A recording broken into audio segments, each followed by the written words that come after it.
The fluorescent lights hummed softly above the oak-paneled courtroom, casting long shadows across the worn carpet. Judge Patricia Williams adjusted her reading glasses and looked down at the young boy standing at the witness stand. At 12 years old, Marcus Thompson seemed impossibly small in the vast room filled with adults in dark suits and stern faces. The courtroom was unusually quiet for a Tuesday afternoon. Even the court reporter had paused her typing, fingers hovering over the keys as everyone waited for the boy to speak. Marcus wore a green t-shirt that was slightly too big for his thin frame, and his sneakers barely touched the floor as he sat in the witness chair. "Take your time, son," Judge Williams said gently, her voice carrying the weight of 30 years on the bench. She had seen countless cases, but something about this particular hearing felt different. The air was thick with tension, and she could sense the collective holding of breath from everyone present. Detective Sarah Chen sat in the gallery, her hands folded tightly in her lap. She had been investigating complaints about police misconduct in the Riverside neighborhood for months. The reports were always the same: young people claiming excessive force, families too afraid to speak up, and a wall of silence that seemed impossible to break through. Marcus cleared his throat and looked up at the judge. His dark eyes were serious, older than his years should have allowed. "Your Honor," he began, his voice barely above a whisper, "they beat me." The words hung in the air like smoke. Several people in the gallery shifted uncomfortably in their seats.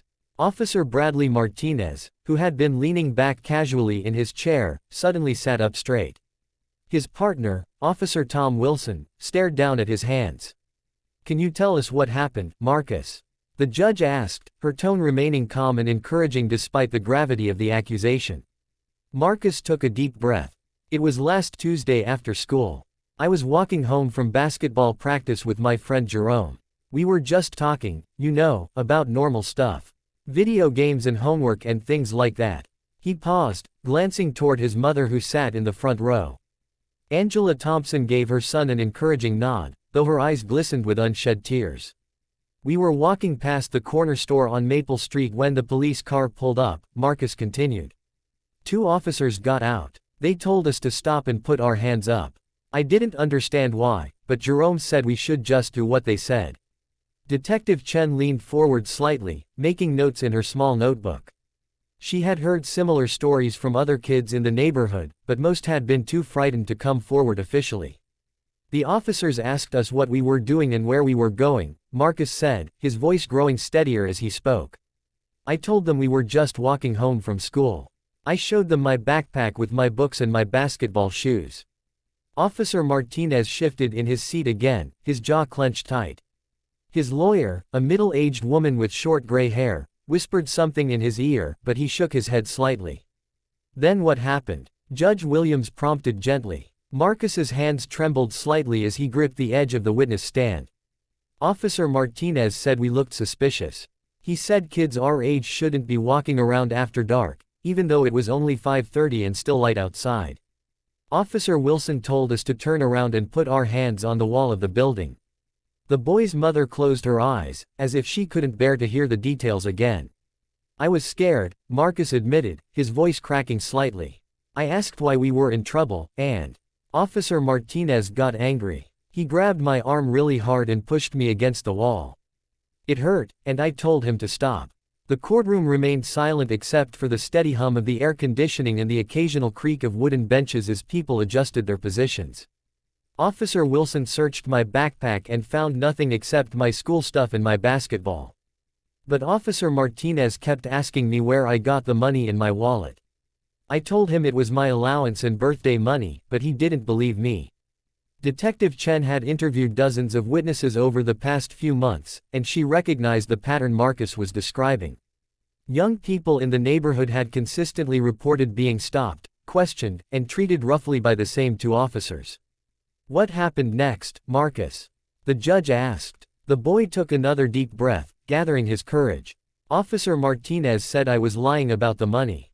He pushed me harder against the wall and twisted my arm behind my back.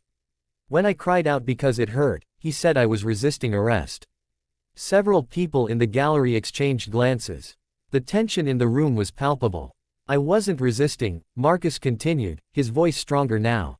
"I was just scared and confused. But then Officer Martinez threw me to the ground. My knee got scraped up on the concrete, and my elbow was bleeding. Angela Thompson dabbed at her eyes with a tissue, trying to remain composed for her son's sake. Officer Wilson told his partner to calm down, but Officer Martinez said I was a troublemaker and that I needed to learn respect for authority. He grabbed me by my shirt and shook me. That's when he said if I ever caused problems in the neighborhood again, things would be much worse for me. Judge Williams made a note on her legal pad, her expression growing more serious with each detail. Did anyone else witness this incident? She asked. Jerome saw everything, Marcus replied. And Mrs. Rodriguez from the corner store came outside when she heard the commotion. There were other people around too. Detective Chen smiled slightly. She had already interviewed Jerome and Mrs. Rodriguez, along with several other witnesses. Their accounts all matched Marcus's story exactly. Marcus, Judge Williams said carefully, this is very serious testimony you're giving today. Are you absolutely certain about what you've told us? The boy nodded firmly. Yes, Your Honor. Every word is true. Officer Martinez's lawyer stood up. Your Honor, my client categorically denies these allegations. The officers were simply conducting a routine stop based on reports of suspicious activity in the area. But before she could continue, something unexpected happened. Officer Wilson rose slowly from his seat, his face pale and drawn. Your Honor, he said, his voice shaking slightly, I need to say something. The courtroom fell completely silent. Even the humming of the lights seemed to fade into the background. Officer Martinez turned to stare at his partner in shock. Tom, what are you doing?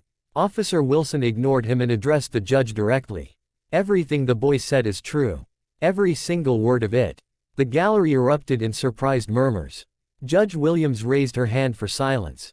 Officer Wilson, she said carefully, are you making an official statement? Yes, ma'am, he replied, his shoulders sagging as if a great weight was lifting from them. I've been a police officer for 15 years, and I've never been more ashamed of anything in my life. What happened to Marcus and Jerome that day was wrong. Completely wrong. Detective Chen felt a surge of relief and validation.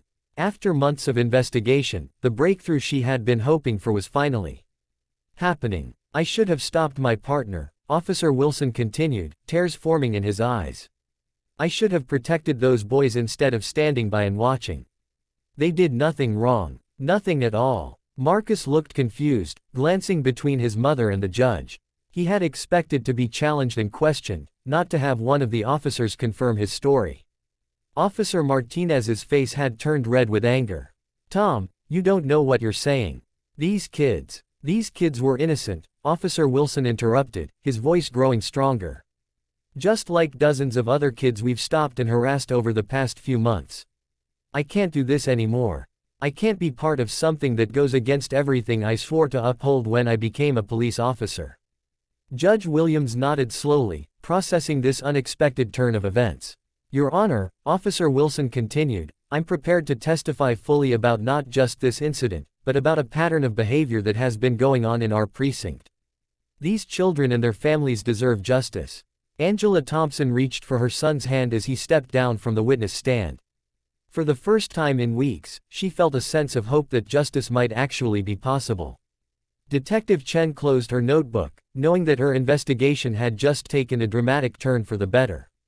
Sometimes, she reflected, the truth had a way of emerging even from the most unlikely places. As the courtroom began to buzz with activity, Marcus looked up at his mother with relief and exhaustion in his eyes. He had done the hardest thing he had ever done in his young life. He had stood up and told the truth, even when it was frightening and difficult. And sometimes, as he was learning that day, telling the truth could change everything. The fluorescent lights continued to hum softly overhead as justice, slow and sometimes uncertain, began to find its way into room 204 of the county courthouse.